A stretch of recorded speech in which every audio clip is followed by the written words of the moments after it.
should have seen it yesterday. Yes. It was too. And then it came down to, because I'm not shedding any light on myself, but I teach these kids the dances, yeah? And I mean, it's a ministry I sort of fell into. I didn't get pushed by anyone. I just ended up, there's an event for the kids, there's a dance for the kids. All right, I'll do it. And then you look at these kids now, they dance like adults. Like their coordination is, it's not normal. It's not normal.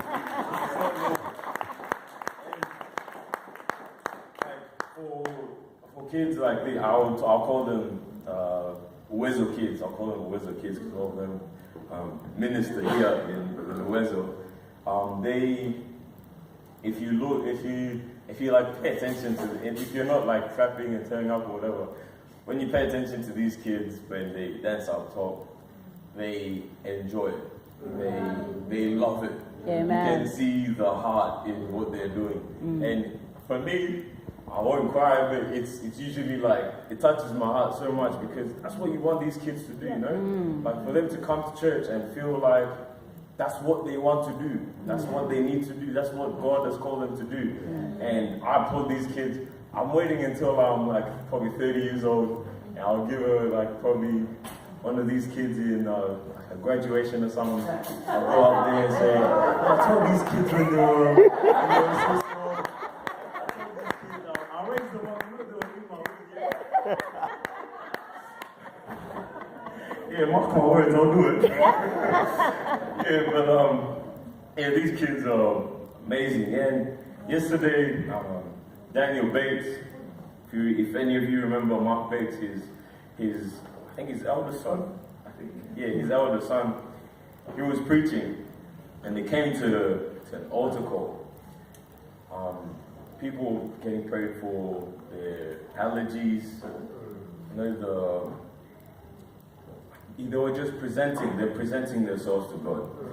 And I'll tell you one thing, in Kenya, it's probably because my spiritual journey has really developed here in Australia. Being just me and my family, being in such a small, it's growing in a small church, it's grown me spiritually. And the thing I've realized is, in other places, you never see, like it's hard to see kids who just go up to the altar call. Do you agree? Yeah. Yesterday, I was on the stage playing bass or whatever. I was praying, and man, like it really hit me when I saw. I'm not gonna name names because like whatever, but like some kids came up. And it wasn't the sort of come up of the parents behind them holding them, saying, Pastor, pray for my kid. It wasn't sort of like, you hear probably Uncle Sam, run, go and get prayed for, something like that. It was nothing like that. You see kids come, the pastor says, if you want the fire, that touched me, if you want the fire, come to the front. And you see these kids just come to the front, and they're shedding tears in the front. And man, it touched my heart. I'm not even a parent, but these kids are like, man, it's unreal, and it's so. Like, I give all glory to God because this is the future of the church. That's right. This is where it starts. Yes. One day we'll look back and say, man, I thank God that these kids were doing practice on Sundays, during Sunday school. They never missed church. These kids want to come to church, like, just so they can dance. Yeah. You know what I mean? Like, they want to minister. And from there, I guess the heart is where, like, the heart of God uses. Like, God uses the available, not the capable. These kids presented themselves in front. And, man, you guys saw it yesterday. You guys saw it today. It's too bad. Well, other than that, that was yesterday. But on to today, turn to your neighbor and say, waiting on the Lord. Waiting on the Lord. Well, actually, say, wait on it. Wait on it. Wait on it. Turn to your other neighbor and say, wait on it. Wait on it. Wait on it. Wait on it. Yeah. Yeah. So, today, all of us are on a journey. All of us are on a journey. And in different stages of your life, you wait on something. You wait on God. You're waiting on something to change your life. Yep. You're waiting on a purpose, for your purpose to be fulfilled. You're waiting on your miracle, or you're waiting on a breakthrough. Amen. And the wait is never easy. That's Put it right. that way. Waiting is not the best part about Christianity. Yep. Amen? Amen. Yes. Waiting is, I'll speak for myself, I won't speak for anyone, but waiting is especially a bit tricky. It's a bit tricky. And can I tell you, in waiting is where you find God. Yes, that's right. Amen? Yes. And because there's so many things that happen in your life when you wait, and the waiting is where the roller coaster of your journey happens. I mean, you can get there, but when you're down here is that's where God works on you. Amen? God's the potter, isn't he? He does, I don't know what you call it, but he does the pottery when the clay or the type of soul is weak, when it is fragile, when it is easy to bend, when it is under pressure. Amen? But I can tell you, in your journey, I'll read from Romans 8, verse 28. And we know that for all those who love God, all things work together for the good, for those who are called according to his purpose. Amen? Amen? So I say, count it all joy, because your waiting is not in vain. Amen? The first part, that's what I've written on my notebook, is the how long. Now, no one ever knows how long it's going to take for God to fulfill your purpose. No one knows how long God is going to take to bless you. That thing that you want, no one knows how long it is, except God, sorry. No one knows. And that's where our patience comes in play. Turn to your neighbor and say there's value in waiting. Turn to the other neighbor and say there's value in waiting. There's value in waiting. Upon waiting, upon standing on the Lord, endurance is built. The reason I say, or to bring it to perspective, waiting on the Lord, I'll use the analogy of land. I don't do properties, I don't do land stuff, whatever. But I'm quite sure the longer the land is there, the value increases. Amen? The grass can grow, whatever can happen, but because of how long it's waited, the value increases. Can I tell you that your waiting has value? It has value. Amen? There is nothing wrong with waiting in the Lord. I'll read James verse 1. James chapter 1, sorry. James chapter 1. Verse 2. I'll just read it for you if you're not there.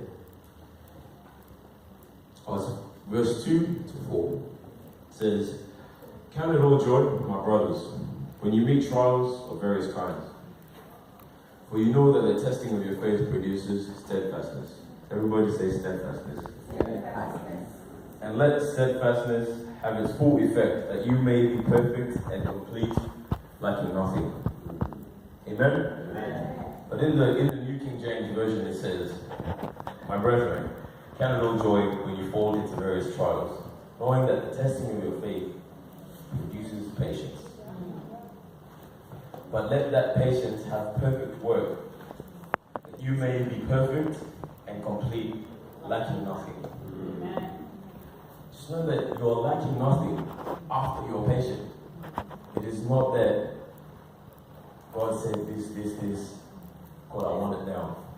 Wait on the Lord for Him to fulfill what He's going to fulfill in your life. And take a look at the people in the Bible. Compared to them, I should be complaining. Amen? Abraham and Sarah waited for that long. 90 years. I'm guessing, so to put it in perspective, I'm guessing they were expecting it like 18, 22. This is nowadays. This off my head. Expecting it 22, 25. Abraham was 25. Sarah was 22. Something like that. Yeah. And they waited that long for God to give them a child. It got to the point where Sarah told Abraham, "Hey, go sleep with the servant, and because it's just too much. It's too much." So many times when we get to that point where it's just, God, where are you? Where are you? Like it's darkness. There's nothing there. I thought even Daniel Bates was preaching yesterday. Sometimes we have that prayer. God, you said you'll never forsake me.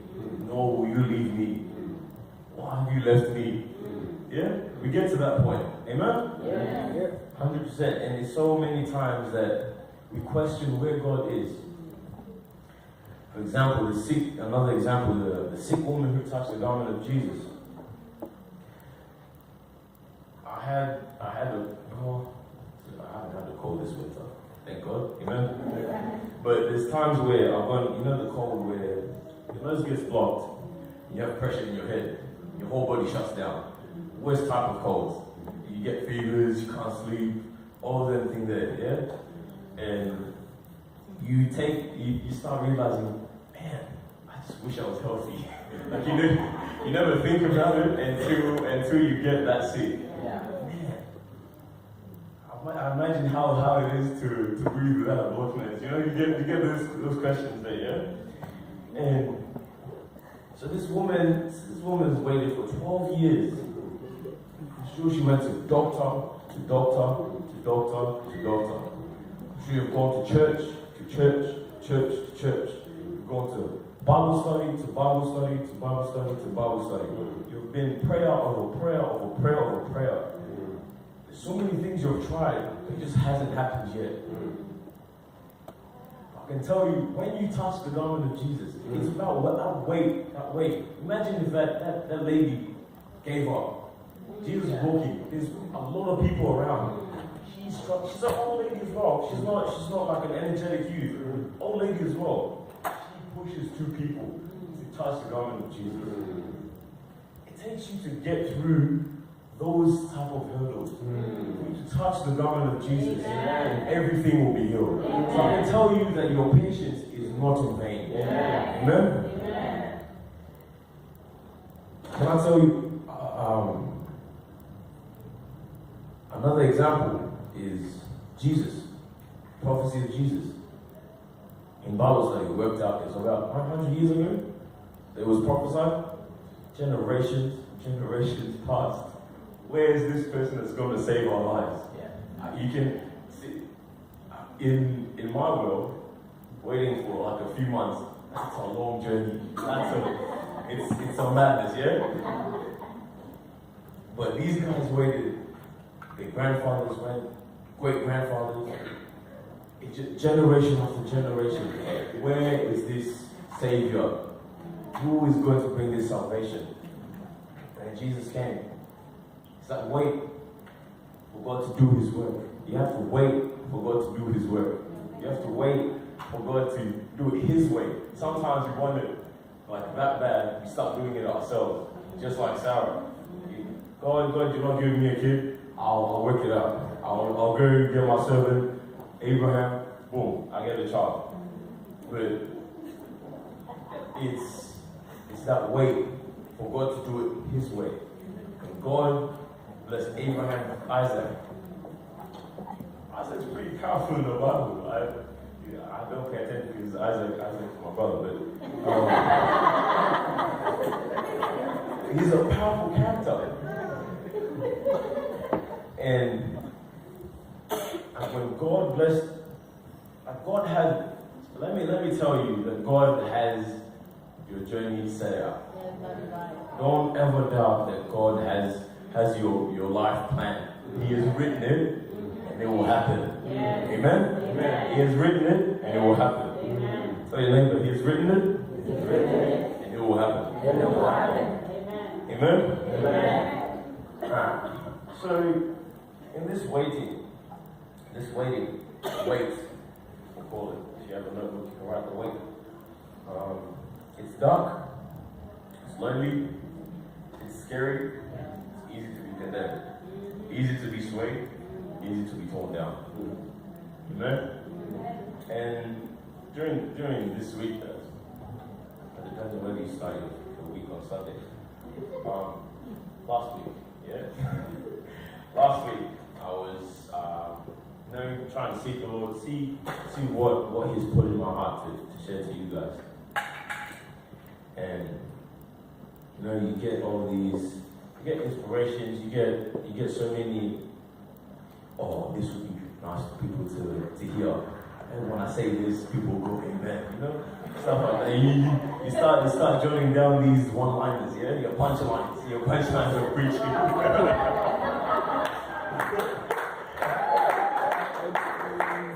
But it came to a point where, like, if I'm going to stand up here in front of you, I don't want to be a hindrance to God's word to you. And so I want it to be like a chain connection. From God to me, from me to you. And no hindrance. I don't want to be a hindrance to God's word. Amen? So I was listening to a pastor called Mike Todd. Who knows Mike Todd? Yeah. Right. I need to be watching so I was watching Mike Todd because he has his preaching on YouTube, on social platforms and stuff. He says, you have to realize that you're planted and not buried. Amen? Amen. I'm ministered today. I didn't mean it. I was like, oh, too much. Yeah? You're planted and not buried. I'll explain. A seed, before it grows, before you see the end result, is actually in the dirt. And that dirt, there's nothing going on. Like, from the surface, you can't see anything going on. Amen? You're planted and not buried. When someone passes away, we put him in the ground. Amen? There's nothing there. Nothing happens. From the surface, you cannot see anything happening. Amen? You are planted and not buried. Seeds are planted, but people never realize the work of God. To put it in perspective, I don't have the image. I'll try to explain to you. So there's 4 stages. There's 4 stages of a plant. There is where it's just a seed that's planted. It's just, number 1 is the seed that's just been planted. Chimba, Torah, sorry. Dig, put it in, and cover with soil. Amen? Second one, you see the seed break out. From the surface, you can't see this happening. Amen? It breaks out. It breaks out whatever, is it? I can't remember the science.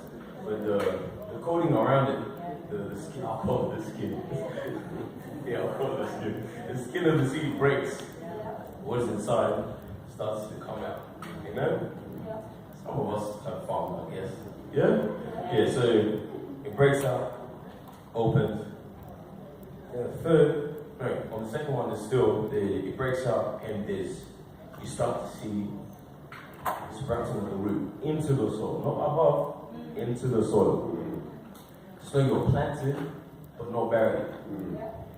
So little roots come out like this. It's not quite firm. The seed hasn't yet come out of the surface, but it's doing work inside. Let me tell you that don't wait for someone's justification that God's working on you.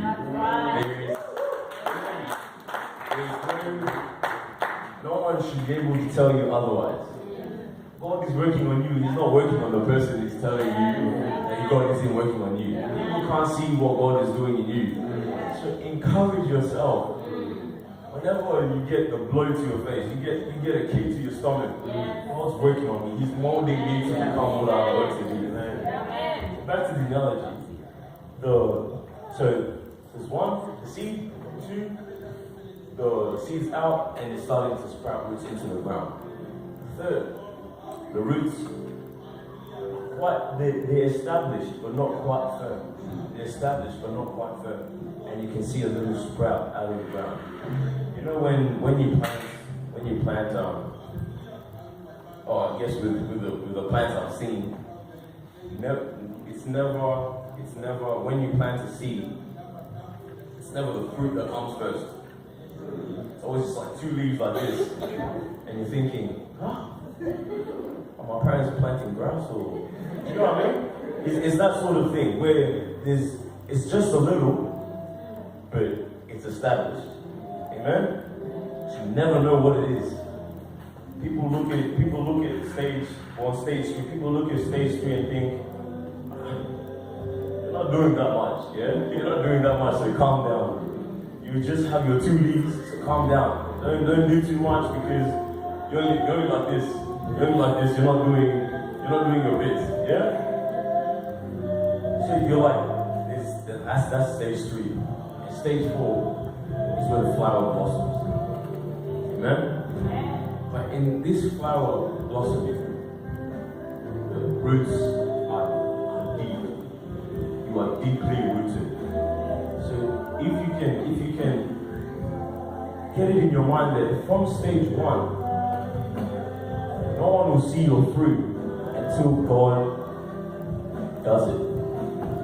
No one will see your fruit until God does it the way He wants you to do it, the way He wants you to do it. God knows it. Like no one will see your seed. People will see your fruit. But don't disregard the journey between the seed and the fruit. And I tell you that from your journey, in your journey, everyone's journey is different. We have to understand that everyone's journey is different. You can't look at Elijah and he's driving a nice car on him. He's driving a nice car, big house, you know, mansion, yeah. Me and Elijah living in it, yeah. Woo! Amen. Yeah, so you can't look at Elijah and think, why is it not happening the same way for me? And Elijah's just happened like that. But you didn't see the roots. You didn't see the roots that was being, you didn't see the underground work. God loves underground work because he's just waiting. This is me picturing God in heaven. So let's say I'm going through a rough time, yeah? I'm going through a rough time. I'm getting condemned, left, right, center. Getting hit with whatever, condemnation, being struck down, being persecuted, all that. God's in heaven.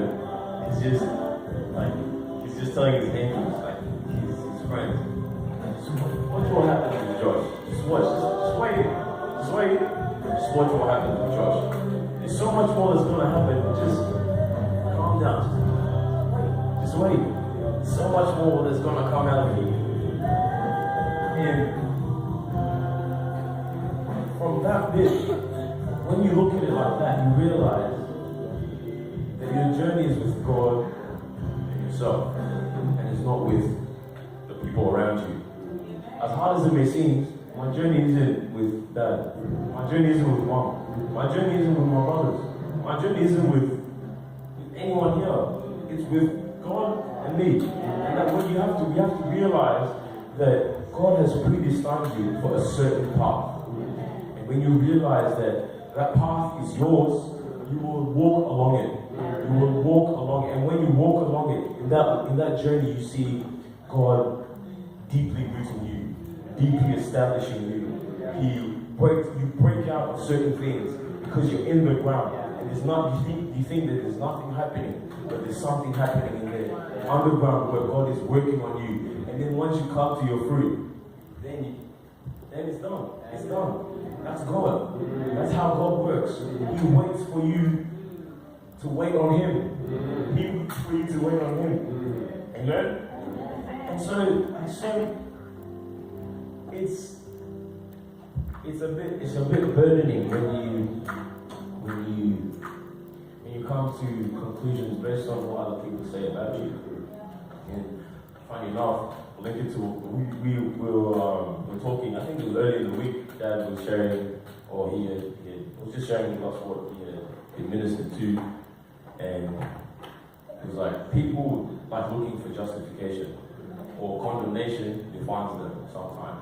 Some people base their life on what other people say about them. I tell you that's not it. That's not it. You're different. You're different for a reason. You can't depend. Condemnation is like nothing when you know who you're waiting on. Amen? God's word about you is what matters, and not others. Amen? And so I'll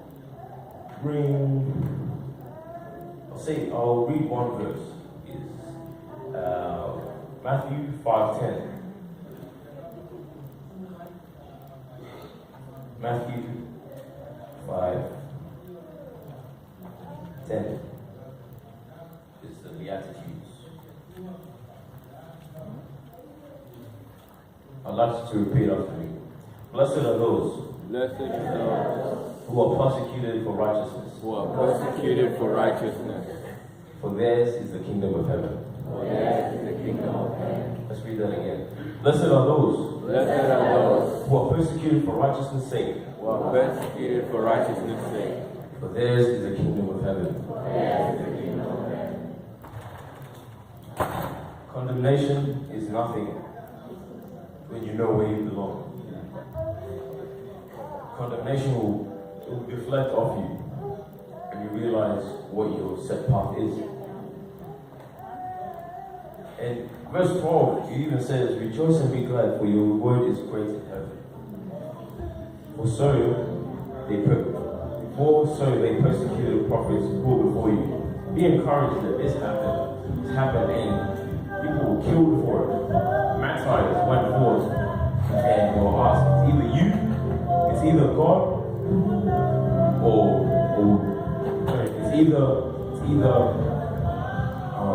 it's either God, or that's it. People were stoned to death for the sake of Jesus Christ, for the sake of their faith. And your persecution is not in vain. Your persecution is molding you to become who you are meant to be.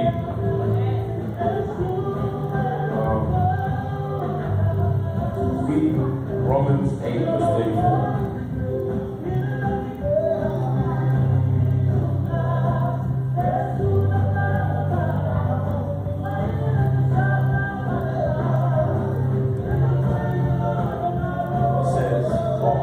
If you're there, just shout amen. Amen? It says, who is to condemn? Christ Jesus is the one who died. More than that, who was raised, who is at the right hand of God, who indeed is interceding for us. Who shall separate us from the love of Christ? Shall tribulation or distress or persecution, or famine, or nakedness, or danger, or sword, as it is written. For your sake we are being killed all day long. We are regarded as sheep to be slaughtered. No, in all these things we are more than conquerors through Him who loved us. Amen? Amen. In all these things we are more than conquerors through Him who loved us. Realize that you are conqueror. And learn how to encourage yourself. To encourage yourself in the Lord. Because that's speaking to God. God manifests in you. God manifests His love, His victory, His triumph in your heart. And so, journey with God. live your life knowing that God has you for something